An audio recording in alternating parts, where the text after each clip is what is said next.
কিসের ক্ষমতা দেখায়,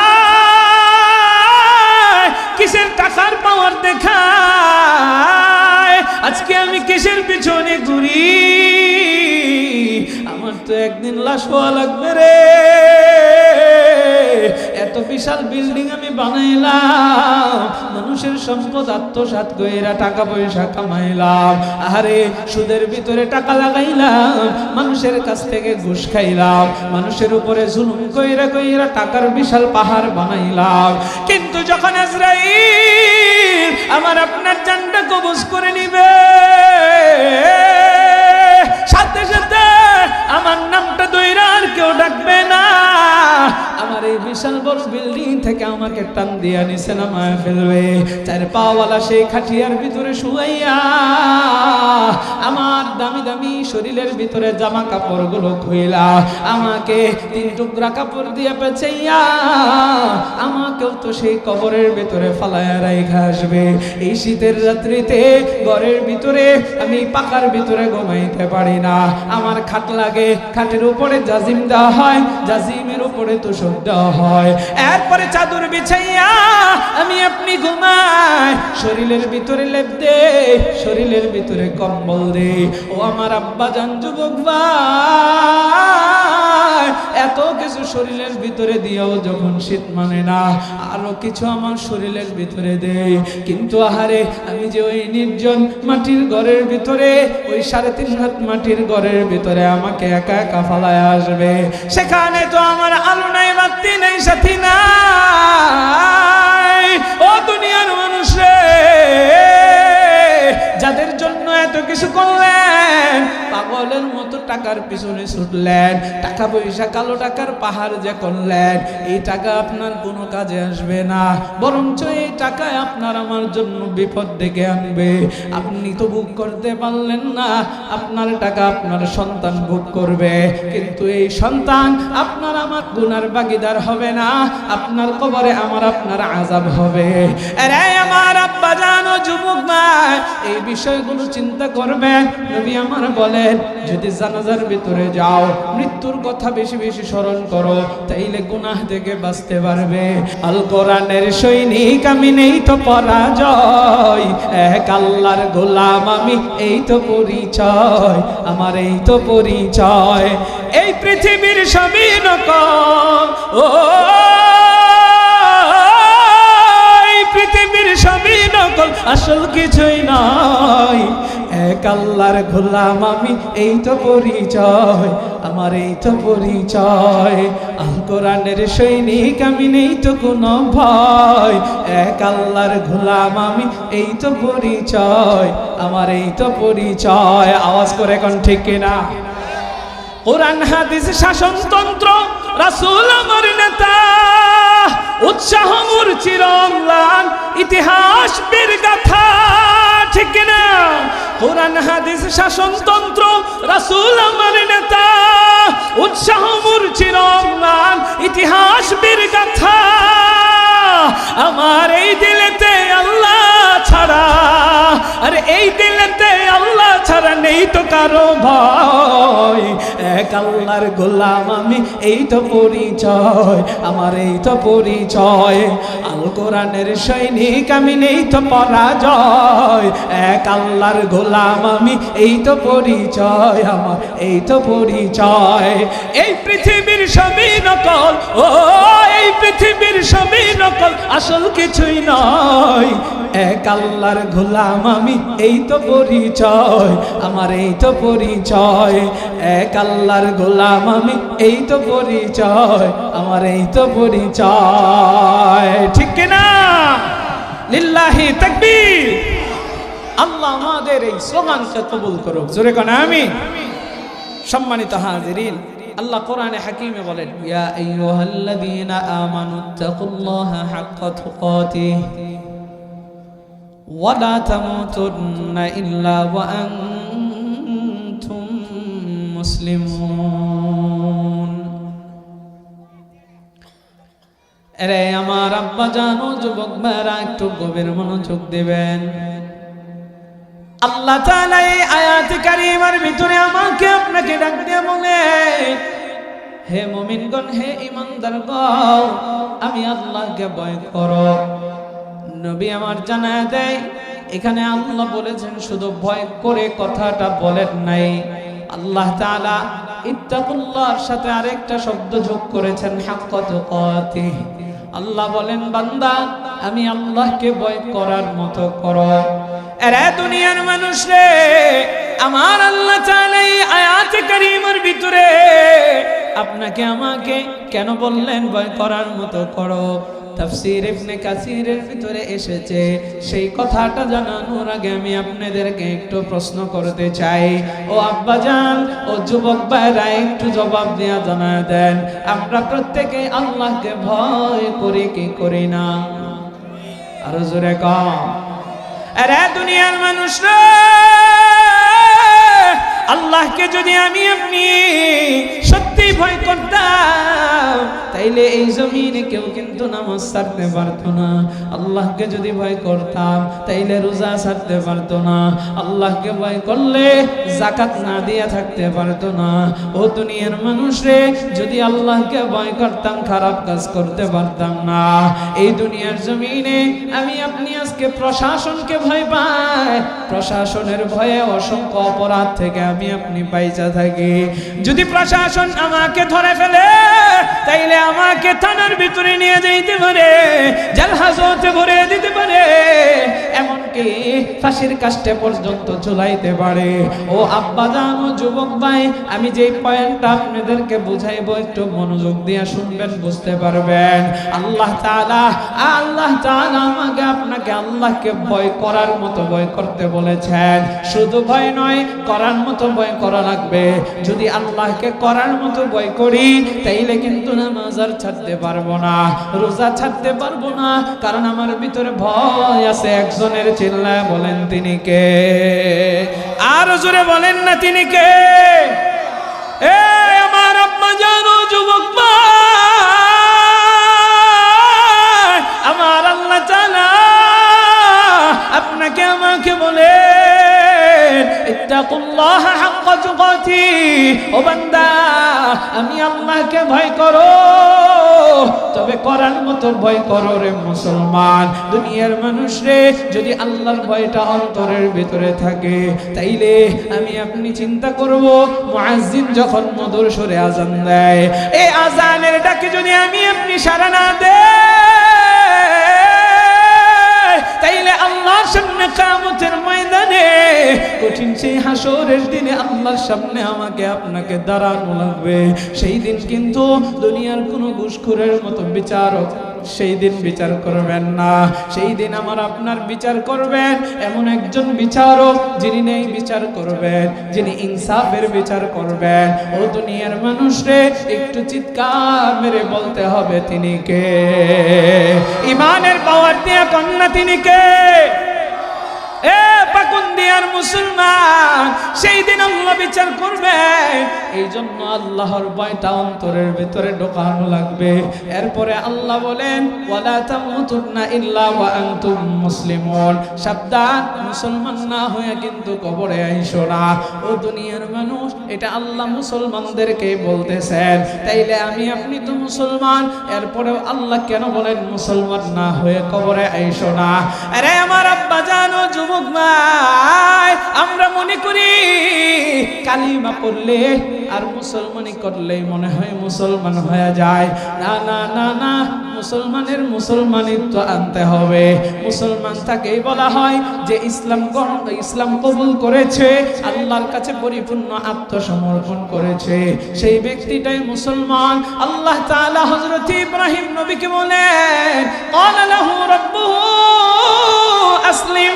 ও ইব্রাহিম, তুমি মুসলমান হয়ে যাও, আমি আল্লাহর কাছে আত্মসমর্পণ করো। ইব্রাহিম নবী জানায়া দেয়, قال له ربه أسلم قال أسلمت لرب العالمين। ও আল্লাহ, আমি ইব্রাহিম তোমার কাছে আত্মসমর্পণ করলাম। জোরে কোন সুবহানাল্লাহ। তাহলে এবার একটু বুঝেন মনোযোগ দিয়া। আল্লাহ ইব্রাহিম নবীকে বলেন, ইব্রাহিম তুমি মুসলমান হও, আত্মসমর্পণ করো। ইব্রাহিম নবী কয়, আল্লাহ আমি আপনার কাছে আত্মসমর্পণ করলাম। আত্মসমর্পণ করা মানে কি?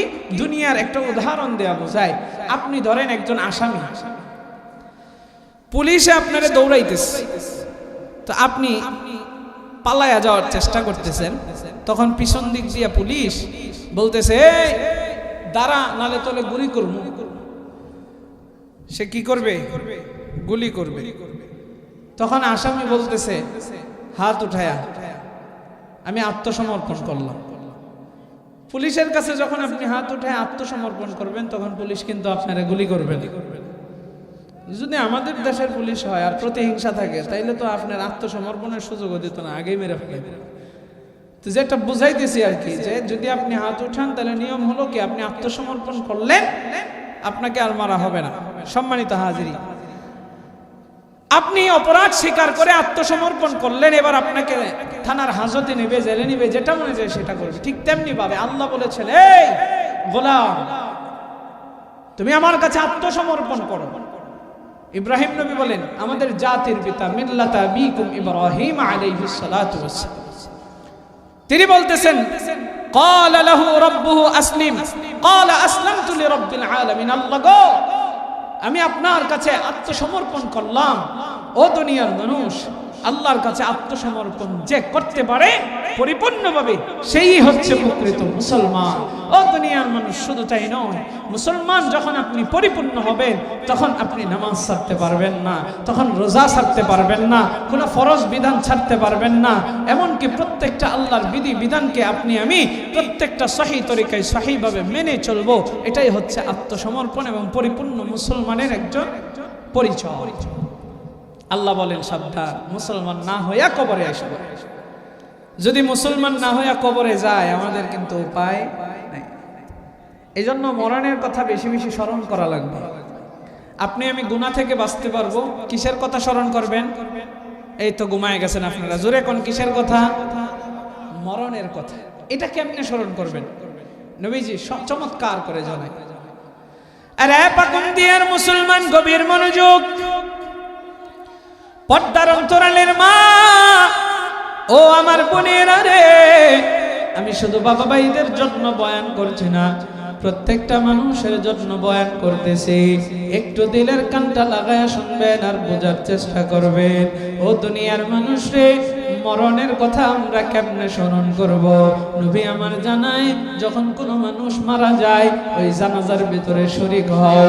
জানাজায় শরীক হইলে মৃত ব্যক্তির লাশ দেখে তোমার মনের ভিতরে একটা চিন্তা আসবে, আহারে একদিন তো আমিও মারা যাইব, আমার লাশটাও তো এইভাবে কবরের ভিতরে দাফন করা হবে। আহারে আজকে আমি কিসের ক্ষমতা দেখায়, কিসের টাকার পাওয়ার দেখায়, আজকে আমি কিসের পিছনে ঘুরি? আমার তো একদিন লাশ হওয়া লাগবে রে। এত বিশাল বিল্ডিং আমি বানাইলাম, মানুষের সম্পদ আত্মসাৎ কইরা টাকা পয়সা কামাইলাম, আরে সুদের ভিতরে টাকা লাগাইলাম, মানুষের কাছ থেকে ঘুষ খাইলাম, মানুষের উপরে জুলুম কইরা কইরা টাকার বিশাল পাহাড় বানাইলাম। কিন্তু যখন আজরাইল আমার আপনার জানটা কবজ করে নিবে, সাথে সাথে আমার নামটা দইরা আর কেউ ডাকবে না। আমার এই বিশাল বড় বিল্ডিং থেকে আমাকে টান দিয়া নিচে নামায় ফেলবে, চার পাওয়ালা সেই খাটিয়ার ভিতরে শুয়াইয়া আমার দামি দামি শরীরের ভিতরে জামা কাপড় গুলো খুইলা আমাকে 3 টুকরা কাপড় দিয়ে পেঁচাইয়া, ও দুনিয়ার মানুষ, আমাকেও তো সেই কবরের ভিতরে ফালায়া রাইখা আসবে। এই শীতের রাত্রিতে ঘরের ভিতরে, আমার বিল্ডিং ঘর, আমি পাকার ভিতরে ঘুমাইতে পারি না, আমার খাট লাগে, খাটের উপরে জাজিম দেওয়া হয়, জাজিমের উপরে তোষক দেওয়া হয়, এরপরে চাদর বিছাইয়া আমি আপনি ঘুমাই, শরীরের ভিতরে লেপ দে, শরীরের ভিতরে কম্বল দে। ও আমার আব্বা জান, যুবক ভাই, এত কিছু শরীরের ভিতরে দিয়েও যখন শীত মানে না, আরো কিছু আমার শরীরের ভিতরে দেয়, কিন্তু আহারে আমি যে ওই নির্জন মাটির ঘরের ভিতরে, ওই 3.5 হাত মাটির ঘরের ভিতরে আমাকে একা একা ফালায় আসবে, সেখানে তো আমার আলো নাই, বাতি নাই, সাথী নাই। ও দুনিয়ার মানুষ রে, যাদের জন্য এত কিছু করলেন, পাগলের মতো টাকার পিছনে ছুটলেন, টাকা পয়সা কালো টাকার পাহাড় যে করলেন, এই টাকা আপনার কোনো কাজে আসবে না, বরঞ্চ এই টাকায় আপনার আমার জন্য বিপদ ডেকে আনবে। আপনি তো ভোগ করতে পারলেন না, আপনার টাকা আপনার সন্তান ভোগ করবে, কিন্তু এই সন্তান আপনার আমার আমলে কোনো কিছুই সে কিন্তু নেবে না, গুনার ভাগীদার হবে না, আপনার কবরে আমার আপনার আযাব হবে। আরে আমার আব্বা জানো যুবক ভাই, এই বিষয়গুলো চিন্তা করবেন। নবী আমার বলেন, যদি জানাজার ভিতরে যাও, মৃত্যুর কথা বেশি বেশি স্মরণ করো, তাইলে গুনাহ থেকে বাঁচতে পারবে। আরে আমার আব্বা জানো যুবক ভাই, একটু দিলের কানটা লাগায় শুনবে। আমাদের অনেক বাপজানরা আছে, এখনো অনেকে দেখা যায় বিভিন্ন খারাপ কাজে জড়িত হইয়া যায়। ও আব্বাজান যুবক ভাই, আপনাদেরকে একটা কথা বইলা যায়, হযরত ওমর ইবনুল খাত্তাব রাদিয়াল্লাহু আনহু তিনি একজন ব্যক্তিকে রেখেছিলেন টাকা দিয়া, বেতন দেয়া।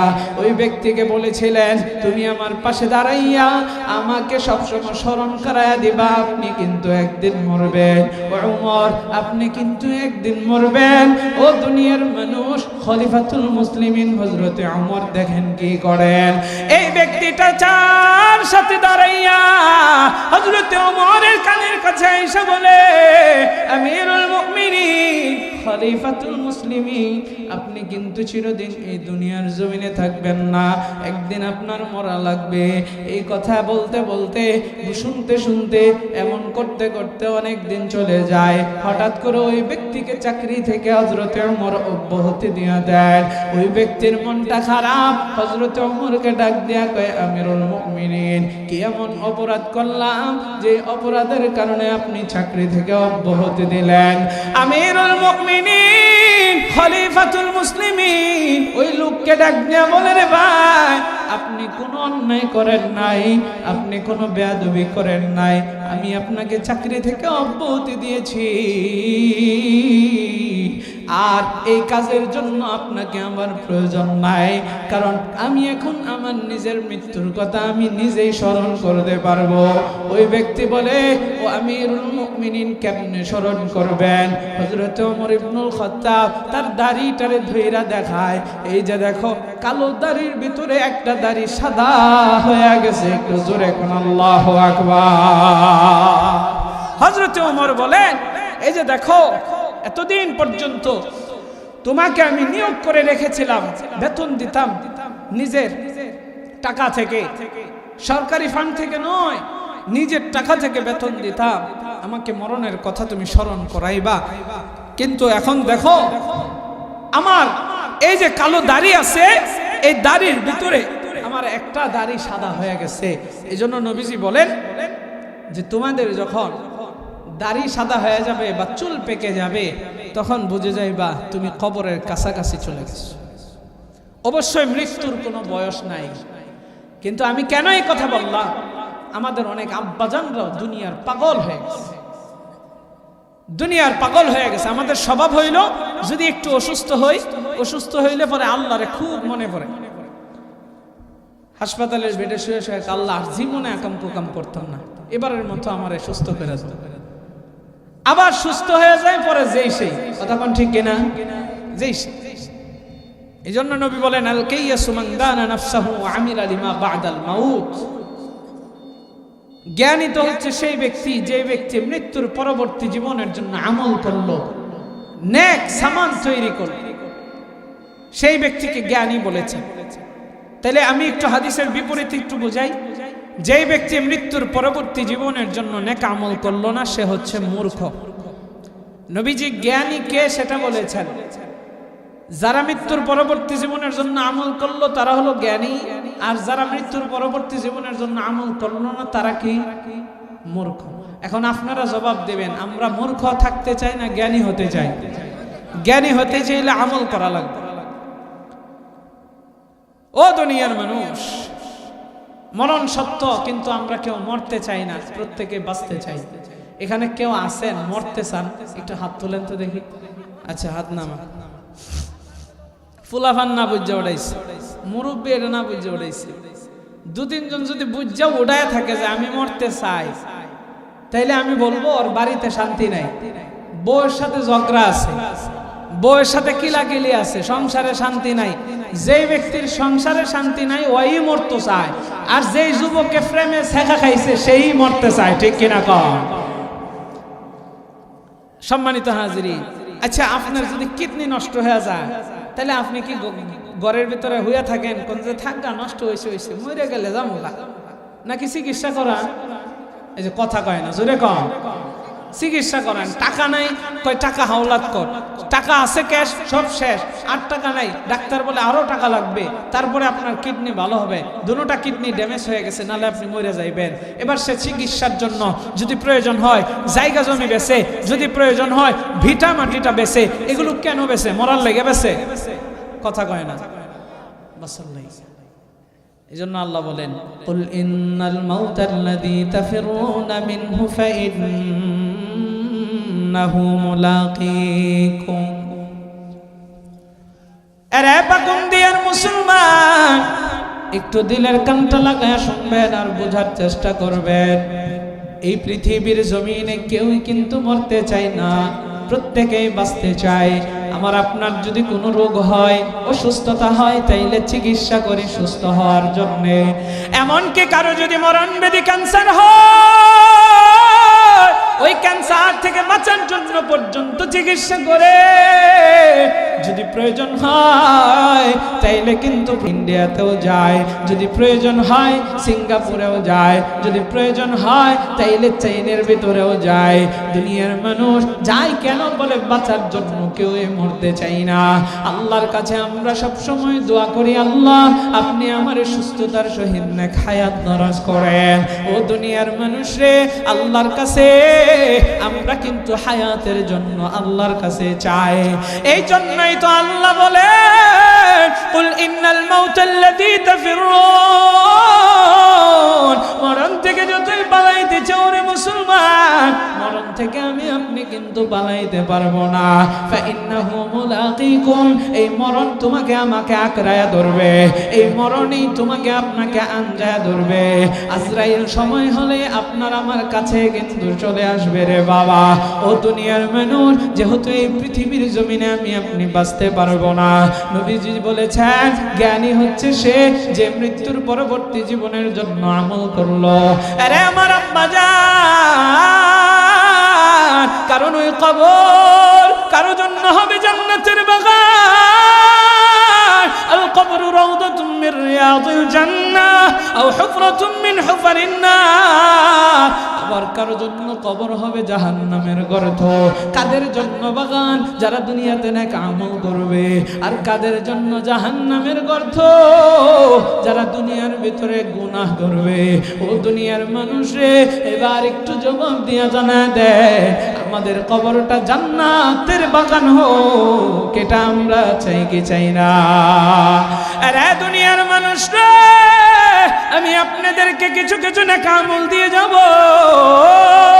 আগে একটু বুঝাই, আমি আপনি যদি নেককার হয়ে মারা যায়, আপনার আমার জানটা বড় সুন্দর কইরা কবজ করা হবে। আর যদি বদকার হয়ে মারা যায়, আপনার আমার জানটা কিন্তু বড় কঠিন কইরা কবজ করা হবে। ও দুনিয়ার মানুষ রে, জান কবজের কেমন কষ্ট, কেমন কষ্ট, কেমন কষ্ট। আল্লাহর একজন পয়গম্বর, যেই নবীর নাম হচ্ছে ইদ্রিস পয়গম্বর। এই ইদ্রিস নবীকে হযরতে আজরাইল বড় ভালোবাসে। আজরাইলের বড় ভালো লাগে রে মুসলমান। আমার আপনার নবীরে হযরতে জিবরাইলের বড় ভালো লাগতো। নবীর সাথে হযরতে জিবরাইলের বন্ধুত্বের সম্পর্ক ছিল। জোরে কোন সুবহানাল্লাহ। আজরাইল একদিন আল্লাহরে বলতেছে, আল্লাহ আপনার যে পয়গম্বর ইদ্রিস আছে, এই ইদ্রিস পয়গম্বরে আমার বড় ভালো লাগে, ওনার সাথে আমি একটু বন্ধুত্ব করতে চাই। সম্মানিত হাজিরিন, আল্লাহ তাআলার কাছে আজরাইল আবদার করছে। আল্লাহ কই, যাও আজরাইল, আমি তোমাকে অনুমতি দিয়ে দিলাম। জোরে কোন সুবহানাল্লাহ। আরে দুনিয়ার মানুষ গভীর মনোযোগ। হযরত ইদ্রিস পয়গম্বর আল্লাহর কাছে আবদার করলেন, আল্লাহ আমি আপনার পয়গম্বর ইদ্রিস নবীর সাথে আমি ভালোবাসার বন্ধুত্বের সম্পর্ক করতে চাই। এবার আল্লাহ তাআলা অনুমতি দেওয়ার পর আজরাইল ইদ্রিস নবীর কাছে আসলেন। আয়েশা বলেন, ইয়া ইদ্রিস, ও ইদ্রিস, ও আল্লাহ তাআলার পয়গম্বর, আমি আজরাইল আপনার কাছে আসলাম আপনার কাছে একটা অনুরোধ করার জন্য। ইদ্রিস নবী ডাক দিয়া কই, রে আজরাইল, তোমার কাজ তো হইল মানুষের জান কবজ করা, তুমি কেন আমার কাছে আসছো? ও দুনিয়ার মানুষ গভীর মনোযোগ। আজরাইল ডাক দিয়া কয়, ও পয়গম্বর, আমি আপনার সাথে বন্ধুত্ব করতে চাই, আপনার সাথে আমি একটু সম্পর্ক বানাইতে চাই।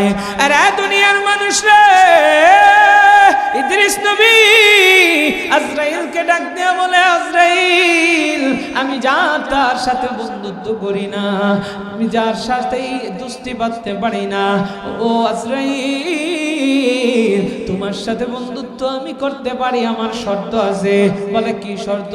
একটা নয়, দুইটা নয়। ইদ্রিস নবী ডাক দিয়া কই, রে আজরাইল, আমার তিনটা প্রশ্ন আছে, একটু জোরে কন্যা আল্লাহু আকবার। আরে পাকুন্দিয়ার মুসলমান, ইদ্রিস পয়গম্বর আজরাইলকে ডাক দিয়া কই, রে আজরাইল, আমার এক নাম্বার শর্ত হচ্ছে আমার জানটা তুমি কবজ কইরা আবার জানটা ফেরায় দিবা। আমি বুঝতে চাই এই জান কবজের কষ্ট কেমন। দুনিয়ার মানুষ রে, ওই যে আপনাদেরকে একটু আগে জানাইতেছিলাম, বদকারের জানটা কবজ করলে কেমন কষ্ট হবে, নেককারের জানটা কবজ করলে কেমন কষ্ট হবে। এই কাহিনীটা আমার মায়ার নবীকে আজরাইল নিজে জানাইছে। আজরাইল আমার মায়ের নবীকে জানানোর পর নবী আবার সাহাবীদেরকে জানাইছে। এইভাবে আমাদের পর্যন্ত এসেছে। দুনিয়ার মানুষ গভীর মনোযোগ দিয়ে শুনবেন। আরে দুনিয়ার মানুষ রে, এমন শর্ত দিছে, হযরতে আজরাইল বিপদে পড়ে গেছে, আল্লাহর কাছে যাইয়া বলে, রব্বে কারীম, এমন এক শর্ত দিছে তোমার বন্ধু, এমন এক শর্ত দিছে তোমার পয়গম্বর, আমি নাকি তার জানটা কবজ করতাম। ও আল্লাহ, এখনো তো তোমার বন্ধুর হায়াত শেষ হয় নাই। দুনিয়ার মানুষ রে, হযরতে আজরাইলকে আল্লাহ তাআলা জিজ্ঞাসা করে কি শর্ত দিছে, অথচ আমার আল্লাহ জানেন নাকি জানেন না? জোরে কান। আরে দুনিয়ার মানুষ রে, হযরতে আজরাইল আল্লাহর কাছে অনুমতি চাওয়ার পর আল্লাহ অনুমতি দিয়ে দিলেন, যাও যাও যাও, ইদ্রিসের জানটা কবজ কইরা আবার জানটা তার ভিতরে ঢুকায় দিবা।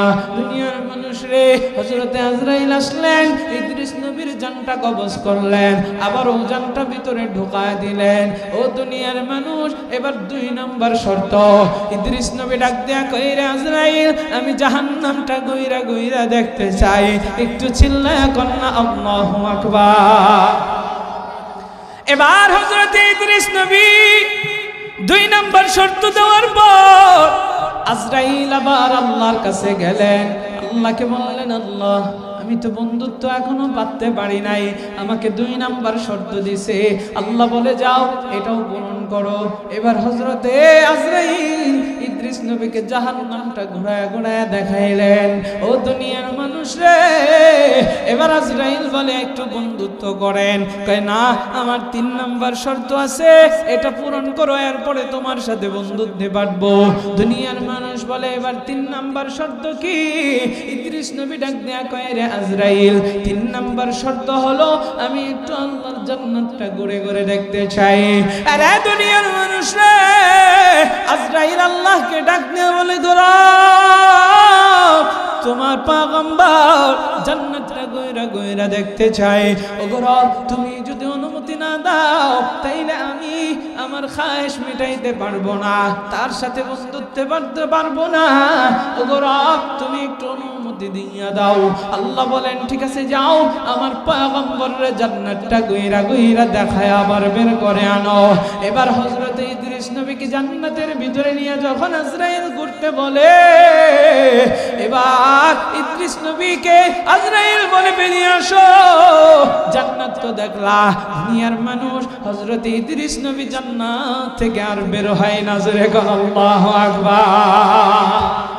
ইদ্রিস নবী জান্নাত থেকে বের হয় না, দাঁড়ায় রইছে। হযরত আজরাইল কয়, কিও তুমি দাঁড়ায় রইছো, বের হও না কেন? দুনিয়ার মানুষ। আজরাইল চমৎকার এক জবাব দিছে, জবাবটা জানায় দেয়, আচ্ছা আল্লাহ তাআলা ওয়াদা করেছেন কেউ যদি জান্নাতের ভিতরে ঢোকে আর জীবনে কোনোদিন জান্নাত থেকে বের হওয়া লাগবে না, তাইলে আল্লাহ ওয়াদা করছে, এখন আমি যদি জান্নাত থেকে বের হয়ে যায় তাইলে তো আল্লাহর ওয়াদা মিথ্যা হয়ে যাইব। আল্লাহরে জিজ্ঞাসা করো। আজরাইল আল্লাহরে জিজ্ঞাসা করে, আল্লাহ তাআলা বলেন, হ্যাঁ আমি তো এটা ওয়াদা করেছি। সুতরাং ইদ্রিস নবী বলেন, তাইলে আল্লাহর যেহেতু ওয়াদা সেহেতু আমি জান্নাত থেকে আর বের হব না। জোরে কোন সুবহানাল্লাহ। ইদ্রিস নবী আর বের হয় নাই, ইদ্রিস নবী এখনো জান্নাতের ভিতরে আছে। জোরে কোন না সুবহানাল্লাহ, আর জোরে কোন সুবহানাল্লাহ। এবার আসেন, জীবনে মানুষের একবার হায়াত পাইলে একবার মরণ হবে। ইদ্রিস নবীর মরণ হয়েছে।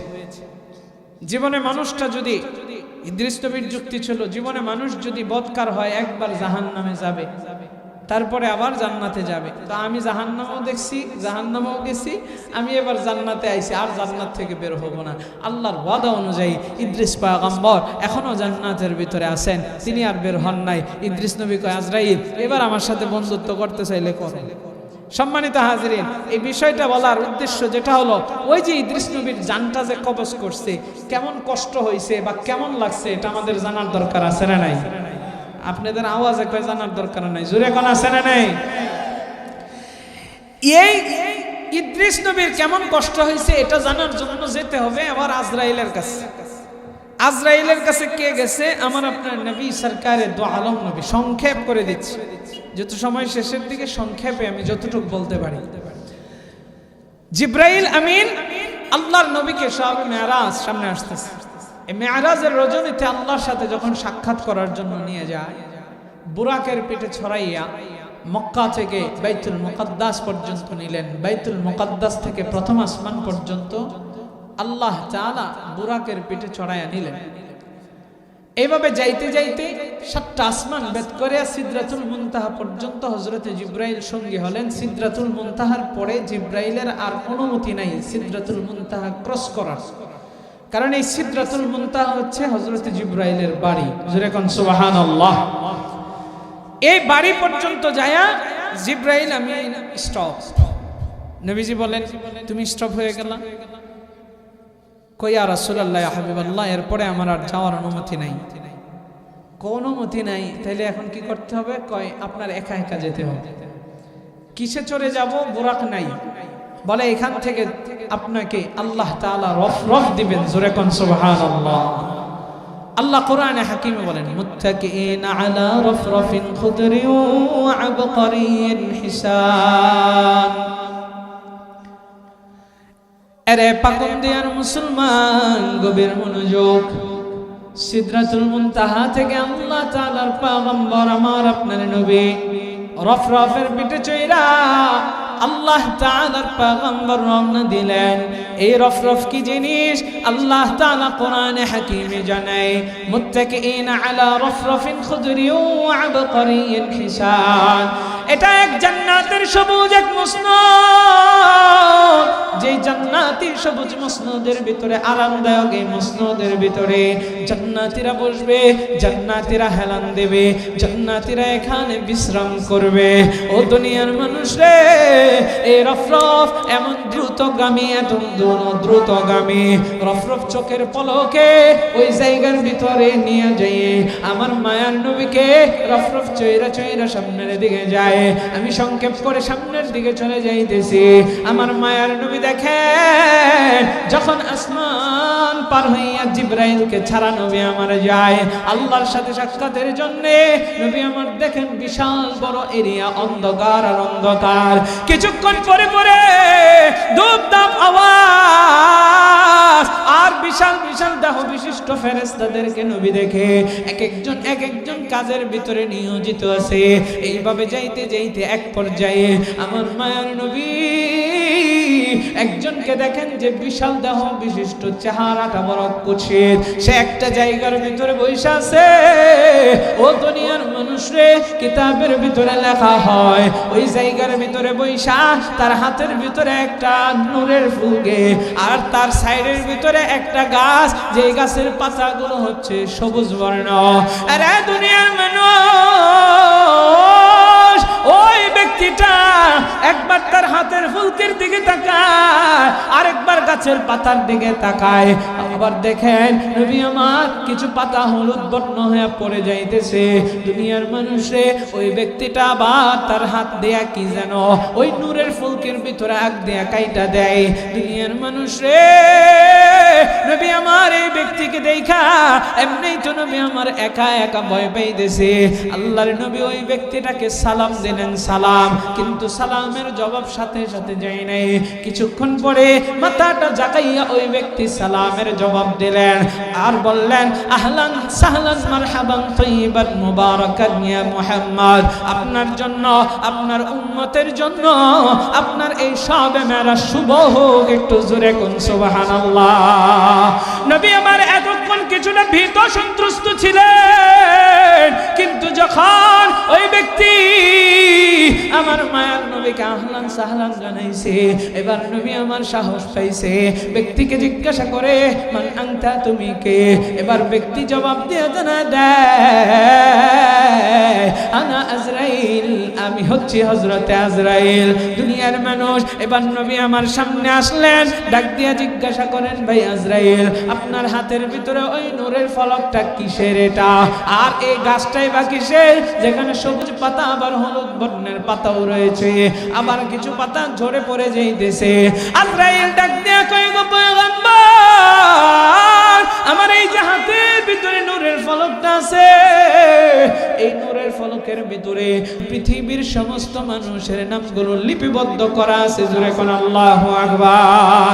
দুনিয়ার মানুষ, এবার আজরাইল ডাক দিয়ে জানা দেয়, ও পয়গম্বর, আমার সামনে যে গাছটা দেখতে পাচ্ছেন, প্রত্যেকটা গাছের পাতা, এক একটা পাতা এক একজন মানুষের জন্য, এক একটা পাতায় তার বাবার নাম, তার নাম, তার ঠিকানা সহ লেখা আছে। এই সবুজ পাতাটা যখন আস্তে আস্তে হলুদ বর্ণ হয়ে যাবে, যখন পড়ার সময় হয়ে যাবে, যখন হলুদ বর্ণ হবে, তার আর বেঁচে থাকার জন্য 40 দিন সময় বাকি আছে। ও দুনিয়ার মানুষ, আজরাইল জানা দেয়, এবার তার রিজিকের ফেরেশতা আস্তে আস্তে তার রিজিক কমায় দিবে। যখন 40 দিন হয়, মানুষ তখন বুঝতে পারে তার মৌতের সময় হয়ে যাইতেছে। অনেক মানুষ দেখবেন সন্তানরা তখন কাছে পাইতে চায়, অনেকে দেখবেন বিভিন্ন কাছের মানুষদের কাছে বিদায় পর্যন্ত নিয়ে দেয়। ও দুনিয়ার মানুষ রে, মানুষের কাছে দেখবেন দোয়া চায়, তার মনটাও একটু নরম হয়ে যায়। আগে যেরকম গর্জন কইরা থাকতো, মৃত্যুর আগে আগে মানুষ দেখবেন কিছুটা দুর্বল হয়ে যায়। আরে আমার আব্বা জানো, যুবক ভাই, তার রিজিকের ফেরেশতা রিজিক আস্তে আস্তে কমাইতে থাকে। এই জন্যই তো দেখবেন কত মানুষ মরণের আগে কিন্তু খাবার খাইতে পারে না। দুনিয়ার মানুষ শুধু তাই নয়, এবার হযরতে আজরাইল জানা দেয়, নবী হে, যখন তার মৃত্যুর সময় হয়ে যায়, এই পাতা থেকে একটা পাতা পইরা যায়, তার নামের পাতাটা হলুদ বর্ণ হয়ে যখন পইরা যায়, তখনই আমি আজরাইল তার জানটা কবজ কইরা নেই এবং এই নূরের ফলক থেকে তার নামটা কাইটা দেই। জোরে কোন আল্লাহু আকবার। আরে দুনিয়ার মানুষ, আমার মায়ের নবী, দোয়ার নবী আজরাইলকে জিজ্ঞাসা করে, আজরাইল, তুমি যে জান কবজ করো, এই জান কবজ করার সময় কেমন কষ্ট দাও গো আজরাইল? আজরাইল কয়, গো নবী, আমি একজন নবীর সাথে বন্ধুত্ব করতে চাইছিলাম, যার নাম হচ্ছে ইদ্রিস নবী। আমার সাথে বন্ধুত্ব করতে যায় এই কাহিনী ঘটাইছে। ও দুনিয়ার মানুষ রে, নবী আমার জানা, তাইলে ওই ইদ্রিস পয়গম্বর কি জানাইছে বলো? আজরাইল বলেছে, ইদ্রিস নবীর জানটা তো আমি সে গুনাহগার, এই জন্য কবজ করি নাই, সে আমাকে শর্ত দিয়েছে, এই জন্য তার জানটা কবজ করেছি। কিন্তু নবী নবী আমি তারে বড় ভালোবাসতাম, তারে বড় মহাব্বত করতাম। এবার একটু জবাব দেবেন, ভালোবাসার মানুষের মহাব্বতের মানুষকে কেউ কি কষ্ট দেয়? আরো জোরে কর। আজরাইল ডাক দিয়া কয়, গো নবী আমি ইদ্রিস পয়গম্বরকে এত আদর কইরা আলতো কইরা শুধু তার জানটারে আমি আস্তে করে টান দিয়েছি। আমি তো এই শর্তটা পালন করব এই জন্য দিয়েছি। আমাকে ইদ্রিস নবী জানাইছে একটা জীবিত বকরির চামড়া টান দিয়া তার নাভি পর্যন্ত যদি কেউ শুইলা পালায়, এরপরে নাভি থেকে আরেকটা টান দিয়া কেউ যদি পা পর্যন্ত শুইলা পালায়, ওই জীবিত খাসিটার যতটুকু না কষ্ট হবে তার চাইতে লক্ষ লক্ষ গুণ বেশি একজন মানুষের বৎকারের জান কবজের সময় কষ্ট হবে। জোরে কর নাউযুবিল্লাহ। আরে দুনিয়ার মানুষ রে, তাইলে ও জান কবজের কষ্ট থেকে বাঁচার জন্য বেশি বেশি আমল করব, নামাজ পড়ব, রোজা রাখবো, নেক আমল করব, গুনাহের কাজ ছেড়ে দেব, আল্লাহর ভয়টা অন্তরের ভিতরে নিয়ে চলবো। একটা ছোট্ট আমল দেই, রাতের বেলায় আপনি আমি যখন ঘুমাইবো, ঘুম থেকে ওঠার আগ মুহূর্তে ফজরের সময় যখন ঘুম থেকে উঠবো, উঠেই 3 বার পড়বো আস্তাগফিরুল্লাহ। একটু জোরে বলেন 3 বার কি পড়বেন? এরপরে 3 বার পড়বেন আল্লাহু আকবার। এরপরে একবার পড়বেন ঘুম থেকে ওঠার যে দোয়া, আলহামদুলিল্লাহিল্লাযী আহইয়ানা বা'দামা আমাতানা ওয়া ইলাইহিন নুশুর। এই আমলটা কোনো বান্দা যদি করতে পারে, আমার মায়ার নবী জানায় দেয়, সারা রাত নাকে তেল দিয়ে বান্দা ঘুমাইবা, আমার আল্লাহ সারা রাত তোমাকে নফল ইবাদত করার সব আমল নামায় দিয়ে দিবেন। জোরে কন্না সুবহানাল্লাহ। আমরা যে কথাগুলো শুনলাম এই কথাগুলোর উপরে আমল করব। কারা কারা নিয়ত করে 2টা হাত তুলে আল্লাহরে দেখায় দেই। ও আল্লাহ, পাকুন্দিয়ার মুসলমানরা দেখেন হাত উঠাইছে, যে কথাগুলো বললাম আমাকে আগে, এরপরে সবাইকে আমল করার তৌফিক দান করেন। জোরে কোন আমিন, আর জোরে কোন আমিন।